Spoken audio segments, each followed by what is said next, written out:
नमस्कार दोस्तों, एक और बहुत जनरल सा टॉपिक लेके मैं आया हूँ। जैसे कि सबको नोन है कि आज उत्तराखंड में छुट्टी थी, सभी गवर्नमेंट डिपार्टमेंट्स में। चाहे प्राइवेट कंपनी के थ्रू जुड़े हुए हों या गवर्नमेंट ऑफिशियल्स हों, कोई भी गवर्नमेंट एम्प्लॉइज़ हों, not naming any organisation, but सभी गवर्नमेंट ऑर्गनाइजेशन में छुट्टी थी। प्राइवेट कंपनीज़ में भी छुट्टी थी क्योंकि आज इलेक्शन डे था, वोटिंग डे था।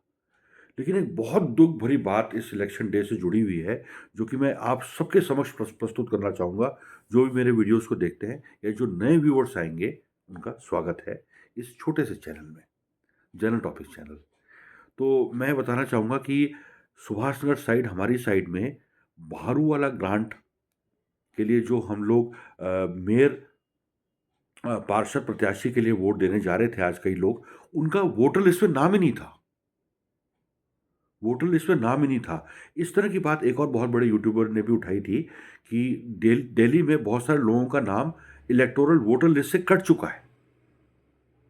मतलब ये कितनी बड़ी एक मिस्टेक है कि जब हम वोट ही नहीं कास्ट कर पाएँगे, तो हम अपनी पसंद की सरकार को कैसे चुन पाएँगे? चाहे निर्दलीय हो, बीजेपी हो, कांग्रेस हो, आम आदमी पार्टी हो, कोई भी पार्टी हो।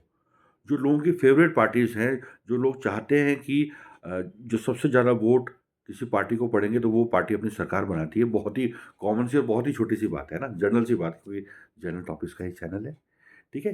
तो जब वोटर लिस्ट में नाम ही नहीं होगा तो हम वोट कैसे कास्ट करेंगे?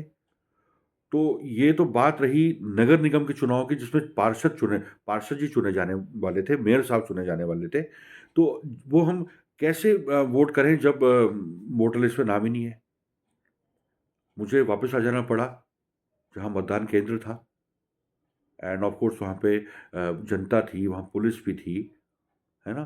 जो पार्षद प्रत्याशी लोग हैं वो भी वहाँ पे थे, मतदान केंद्र बहुत सारे थे। एंड इस तरह से कई मतदान केंद्रों में ये बात सामने आई है कि वोटर्स का नाम ही इलेक्टोरल वोटर लिस्ट में गायब था कई लोगों का, तो वो मतदान ही नहीं कर पाए। तो ये तो हो गई नगर निगम तक की बात है, चलो, है ना? ग्राम पंचायत, ग्राम सभा, नगर निगम, नगर पालिका, मेयर। लेकिन जो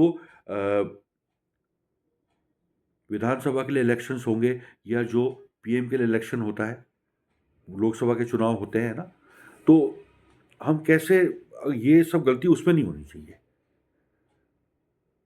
है ना? तो अगर कोई भी गवर्नमेंट ऑफिशियल्स इन बात को अगर बाय चांस सुन रहे हैं, तो मैं यही कहना चाहूँगा, ब बिल्कुल विनम्र तरह से निवेदन करना चाहूँगा कि वोटर लिस्ट में सब लोगों का नाम, ध्यान से जो मतदाता हैं, सब लोगों के नाम वोटर लिस्ट में हों, तभी हम एक कंबाइंड सब लोगों का वोट किसी एक पार्टी को जाएगा और हम एक सही सरकार को, जो भारत देश के लिए अच्छा काम करे, उसको चुन पाएँगे। तो ये विधानसभा और लोकसभा में रिपीट ना हो। ये तो एक काम की बात है और सब लोगों के लिए काम की बात है ना? एंड अगर किसी को लगे कि मैं ज़्यादा बनने की कोशिश कर रहा हूँ, एक बहुत आम नागरिक हूँ, भारतीय नागरिक हूँ, तो मुझे क्षमा किया जाए, है ना? लेकिन ये बात तो बिल्कुल सही है कि एटलीस्ट वोटर लिस्ट में तो सबका नाम होना चाहिए। और ये पार्टीज़ के लिए इम्पोर्टेंट है, क्योंकि किसी पार्टी को ज़्यादा वोट जाने हों एंड वोटर लिस्ट में नाम ही नहीं है, तो फिर कैसे वोट कास्ट होगा? तो बस यही मेरा निवेदन था, नम्र निवेदन था कि लोकसभा एंड जो विधानसभा के चुनाव, आगामी चुनाव होंगे उत्तराखंड में भी या दूसरे प्रदेश में, 29 स्टेट्स हैं इंडिया में, तो ये गड़बड़ कहीं भी ना हो और इस गड़बड़ को ठीक करने के लिए अभी से काम हो, इलेक्शन कमीशन अभी से काम करे, ताकि सभी सम्मानित भारतीय नागरिक, आम नागरिक अपने वोट को अच्छे से कास्ट कर पाएँ। तो जय हिंद, जय भारत दोस्तों। अगर लगे आपको कि कुछ काम का वीडियो है, कुछ ठीक-ठाक इन्फॉर्मेशन इसमें है, तो please like the video, subscribe to my channel, जुड़ें मेरे चैनल से एंड जनरल टॉपिक से बोलना मुझे बहुत अच्छा लगता है। मुझे और टॉपिक्स भी बताएँ एंड इसमें अच्छे से बहुत सारे व्यूज़ और लाइक्स आ जाएँ, ठीक है? और मैं एज़ अ यूट्यूबर एस्टैब्लिश हो जाऊँ एंड आप लोगों के समक्ष अलग-अलग भारत देश की प्रॉब्लम, अलग-अलग भारत देश की बातें या विदेशों के भी कोई टॉपिक हो, फॉरेन कंट्रीज़ से रिलेटेड कोई टॉपिक होगा तो मैं उसको लाऊँगा, है ना? वसुधैव कुटुंबकम, है ना? हम एक अच्छे समाज का निर्माण मिल-जुल के करें एंड जय हिंद, जय एक भारत देश हम सबका। जय हिंद, जय भारत दोस्तों एंड मिलते हैं किसी अगले वीडियो